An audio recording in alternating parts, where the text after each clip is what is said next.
we will be making a couple of changes from what I had originally shared for my third grader.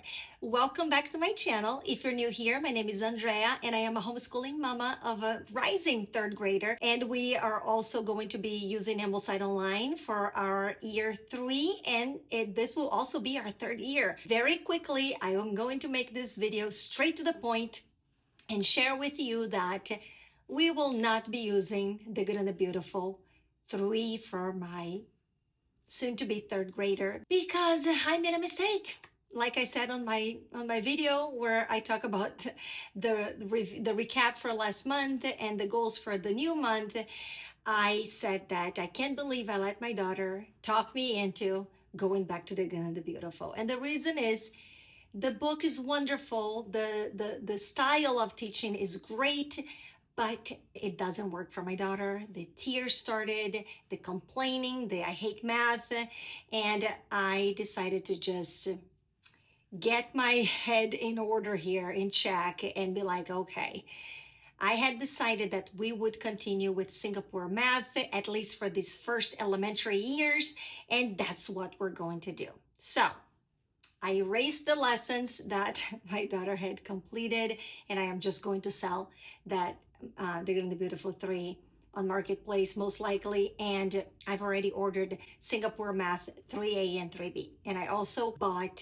the Singapore Math Live for the books 3A and 3B. So that's that for math. We're just going to continue with that. I call it the light version of Singapore Math. We do not do the word problems book. We do not do the extra practice book. We simply stick with the textbook and workbook and the video classes. And my daughter does one of the videos a day. Whatever lesson the teacher says, today, this is what you're doing. This is what she's doing. And I'm sweating. It's not hot here. Nobody's hot but me. Perimenopause. And we're also going to continue with Life of Fred. So Singapore Math, Life of Fred, and that's math. And the other change that we will be making for year 3 of Ambleside Online is that we really are going to be getting rid of Trial and Triumph. There was a reason why so many people who are Christians, but maybe Catholics or not very Christians, even people that are not Christians, but like to follow Ambleside Online, there's a reason why they get rid of Trial and Triumph. I was okay for the first few lessons that we're doing year 1 and year 2.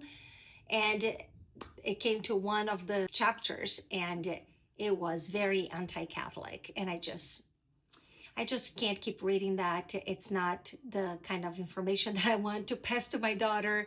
I'm all about showing different perspectives and different viewpoints and different belief systems. I am all about that, but I just didn't feel right to read some of that. So I just put it aside, and I have ordered some more Catholic books about religious heroes. So that's what we're gonna do that during our morning basket. I got a few books and we're just going to rotate. And lastly, I will be adding some history books.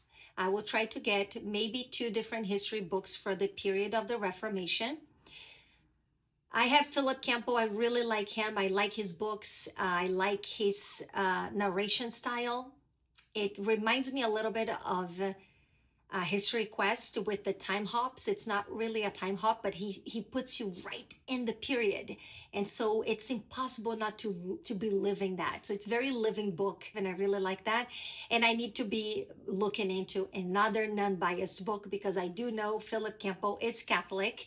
So he's going to have a little bit of bias there, even though I have looked into it and he seems to not be very biased, but I need to do my due diligence and I need to make sure that I'm teaching history to my daughter, and history has been written so differently. It depended on who wrote and what these people believed in, and I am just trying to teach her what actually happened. And the biographies, who wrote those biographies? Are they biased? So I'm now in a rabbit hole trying to figure out how I am going to present this time period to my daughter without the bias of Luther King, which is a little bit different than the history that I know because, of course, I am Catholic and I grew up going to a private Catholic school. So there's that. So I am doing my own research. I'm trying to learn and I want to teach the truth to my daughter. I don't want to be teaching biased information. I don't want to be just looking for things that confirm what I believe in. I'm looking for truth. That's what my life is all about, especially right now. I just want the truth and I want to teach my daughter the truth. And, hopefully there is a place to go and find the truth. And I'll sure report back once I find whatever I find. We will be reading all the books from Ambleside Online and I will make sure to bring in what I need, what I think it needs to be brought in when the chapters that I feel are not accurate. Maybe I'm not even sure. I haven't read the book, so I will have to be pre-reading books and finding a way to handle this because some of it can be a little tricky, especially for this time period of the Reformation. So that's why you have it. A Catholic mom following Ambleside Online, which is a non-Catholic Christian curriculum. And it's all good. It's all great. I still love Ambleside Online. I looked into Mater Amabilis. I think Mater Amabilis, I think that's how you say it.